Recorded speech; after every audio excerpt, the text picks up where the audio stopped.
11월 4일, 11월 9일 검찰이 2차례 명태균 수사 보고서 만들었죠? 네, 그렇습니다. 내용 아세요? 그 당시에 창원지검으로부터 그 수사 보고서 내용은 보고받지 못했고 뉴스타파 보도 이후에 그 내용에 대해서 알게 됐습니다.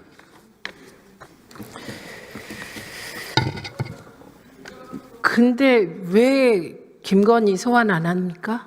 그 부분은 현재 창원지검에서 포렌식 분석 중에 있기 때문에 끝난 다음에 필요하다고 판단하면 여러 가지 소환 조사라든지 안 그렇지 않으면 다른 수사 방법 등이 필요하다고 하면 판단할 것으로 생각하고 있습니다. 언제까지 판단만 하고 있을 건데요? 네, 지금 물적 증거 분석이 계속 진행 중에 있습니다. 그럼 그 수사 내용 알고 계신 거죠? 그 보고서 내용? 보고서 내용은 뉴스타파 보도 이후에 내용을 봐서 알고 있습니다. 명태균과 윤석열, 김건희 부부의 통화 녹음 파일이 존재한다는 거예요. 존재합니까? 네, 그 부분은 현재 수사 보고서 내용에 있는 그 외에 다른 객관적인 증거가 있는지는 현재 확인 중에 있습니다. 언제까지 확인하냐고요? 지금 이제 이른바 황금폰이라고 하는 부분에 대해서 포렌식 분석 중에 있는데 그 부분이 내용이 방대할 뿐만 아니라 피고인 측 변호인이 참여하기 때문에 시간이 좀 걸리고 있는 상황입니다. 지난번에도 그렇게 답변하셨잖아요. 계속 진행 중에 있고 질문에서. 그 부분은 명태균 피고인 변호인이 가장 잘 아실 겁니다. 네, 명태균 변호인은 조사했습니까? 이와 관련하여 조사했습니까? 아니, 변호인을 조사할 이유는 없죠. 이런 참고인으로라도 부르거나 등등 하셨습니까? 이거 다 떠나서 김건희를 부르시면 됩니다. 그 부분은 수사팀에서 그 필요성 여부를 판단할 것으로 생각하고 있습니다. 그래서 명태균 측이 계엄 직전에 김건희한테 녹음 파일 존재를 알렸다는 겁니다. 그래서 다급해진 윤석열이 비상계엄을 하필 12월 3일에 했다는 거예요. 이거 다 검찰 탓 아닙니까? 제대로 수사를 하고 김건희도 소환하고 그랬으면 하필 12월 3일 날 비상계엄 안 일어날 수도 있다는 얘기잖아요.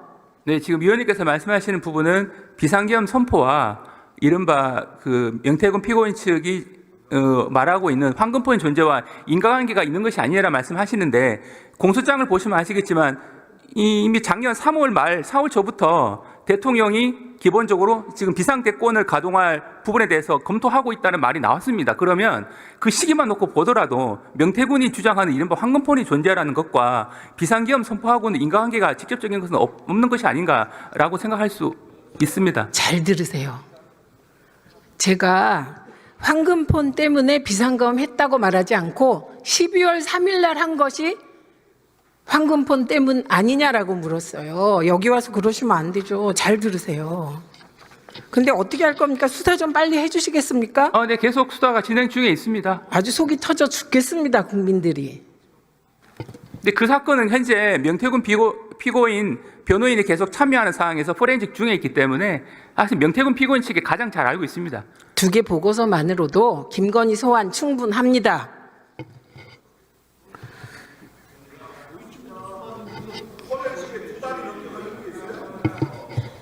노상원 수첩 보도 보셨죠?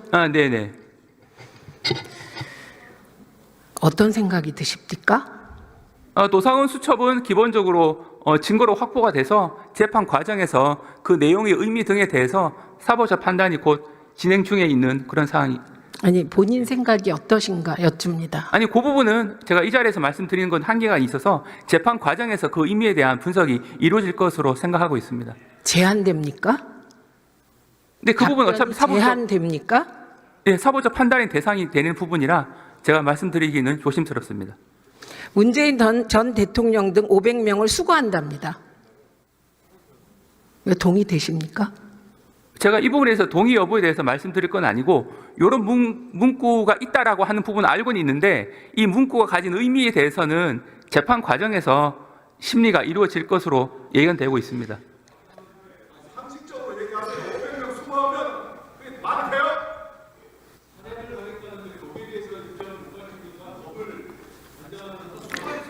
수용시설을 폭파하고 화학약품 등으로 살해한답니다. 북한 공격으로 폭파된 것처럼 꾸밀라고 했답니다. 이게 말이 됩니까? 기본적으로 위원님께서 보여주신 문건에 대해서 동의할 수 있는 국민은 없을 것으로 알고 있는데 이 문구가 가진 의미에 대해서는 좀 심리가 이루어질 필요가 있다고 생각하고 있습니다. 그리고 좀 아까 답변 보니까 지난번에 대정부 질문 답변 중에 뭐라고 하셨냐면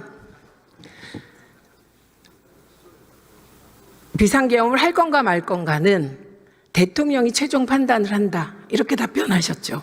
제 취지는 이 비상계엄 선포 요건에 대한 판단은 대통령이 하고 거기에 대한 판단을 할 수 없다라고 하는 윤상희 의원의 질문에 대해서 제 취지는 1차적으로는 대통령이 판단할 수 있을 수 있겠지만 그 판단이 옳았는지 여부에 대해서는 별도의 사법적 판단이 진행되고 있어서 그 판단을 지켜볼 필요가 있다라는 차원에서 말씀드렸던 부분입니다. 그 지켜보시고요. 지금 제가 묻는 건 그럼 대통령은 이게 비상계엄을 벌일 만한 요건이 된다 안 된다는 뭘 기준으로 판단해야 됩니까? 당시 공소 사실 놓고 보게 되면 당시에 계속된 제 요구를 유발한 것으로 보이는 이 쟁점 법안에 대한 단독 처리 첫 번째, 두 번째 부분은 연이은 탄핵, 세 번째는 예상 삭감, 네 번째가 부정선거 의혹이 있었습니다. 이런 네 가지가 주된 거였고 당시 대통령은 네 가지 사유 등을 종합해 봤을 때 국정 운영이 사실상 마비가 됐다. 그러면 전시사변위에 준하는 국가 비상사태에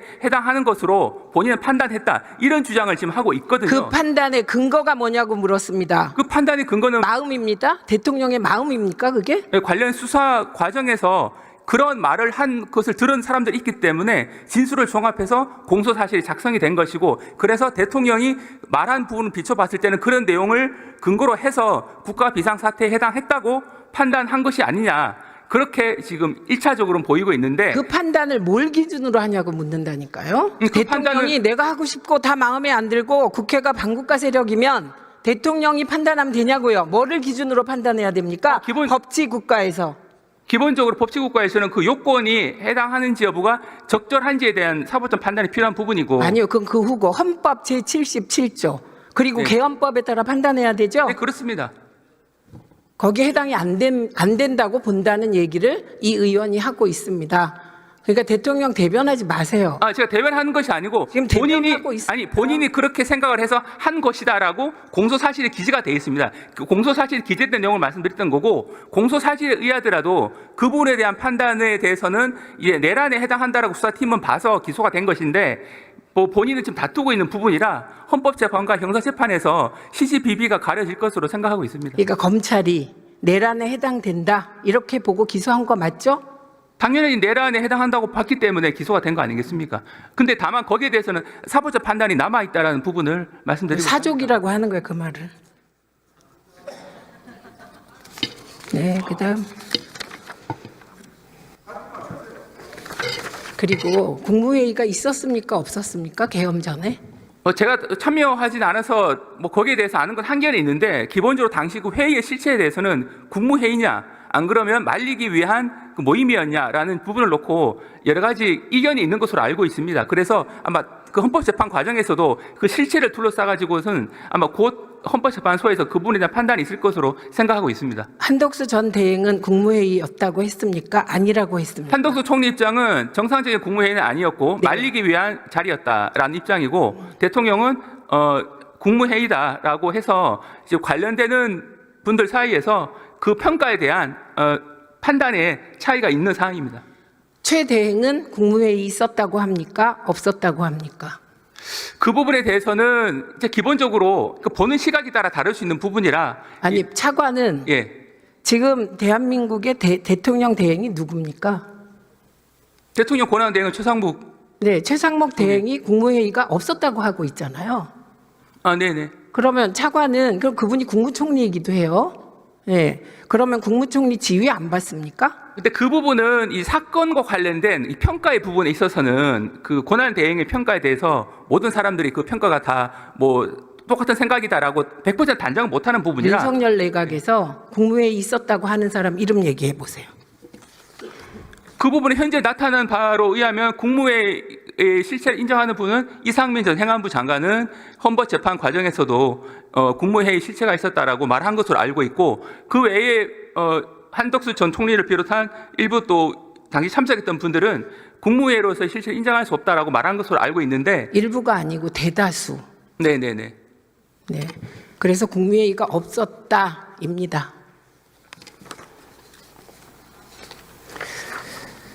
정말 답답합니다. 친위 쿠데타가 뭡니까? 지금 헌법재판 대상이 되고 있는 그 사태 자체가 친일 쿠데타이냐 아니냐 그 부분에 대한 정의, 다음에 정의 이후에 저희 판단을 물으시는 거라면 그 부분은 곧 조만간 헌법재판이나 형사재판에서 판단이 이루어질 것으로 알고 있습니다. 친일 쿠데타임을 왜 헌재가 해요? 아니, 해당하는지 여부에 대한, 책임을 예. 묻는 거지. 지금 그걸 전제로 질문하시는 것으로 생각을 해서 제가 그렇게 답변 드렸습니다.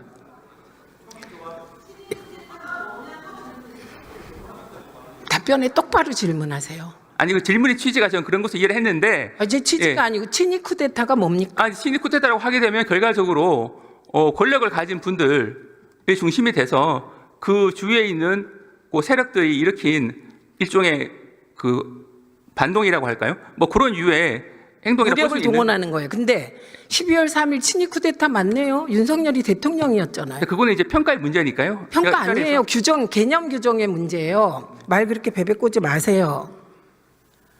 근데 대개 친일 쿠데타는 성공합니다. 이번에 실패했죠. 뭐 실패 여부를 말씀드릴 수 있는 건 아니고 지금까지 검찰의 공소장에 의하면 그 내란죄에 대해서는 뭐 성립한 것을 전제로 기소를 했기 때문에. 잠깐만요. 네네. 성공했는데 윤석열이 감옥 가 있습니까? 아니, 성공 여부를 따지는 것은 아니고, 실패한 겁니다. 아니, 형사재판에서는 이제 기소가 됐냐 미수냐 이거가 중요한데. 기소됐잖아요. 예, 기소에 이르렀다고 판단해서 기소가 된 것이죠. 그러니까 친일 쿠데타는 실패한 거죠. 예, 그 부분은 뭐 평가의 부분이라 제가 뭐 한계는 있습니다. 성공했으면 우리 다 죽었겠죠. 아니, 성공과 실패라고 하는 것 자체가 약간 주관적인 그 판단이 개입된 부분이라. 그럼 그 10월 부분은, 유신은 예. 성공했습니까? 실패했습니까? 네? 10월 유신. 그 부분은 좀 이 사건과 좀 그것도 성격이 다르기 때문에. 친일쿠데타예요. 네네. 네, 그 부분에 대한 저의 어떤 사법적인 평가 외에 다른 어떤 그 평가를 물으신다면 제가 드릴 수 있는 거는 좀 한계가 있습니다. 윤석열이 임명했나요? 차관으로? 네, 그렇습니다. 정말 한심합니다, 이 부분은. 행안부 차관님 계신가요? 네.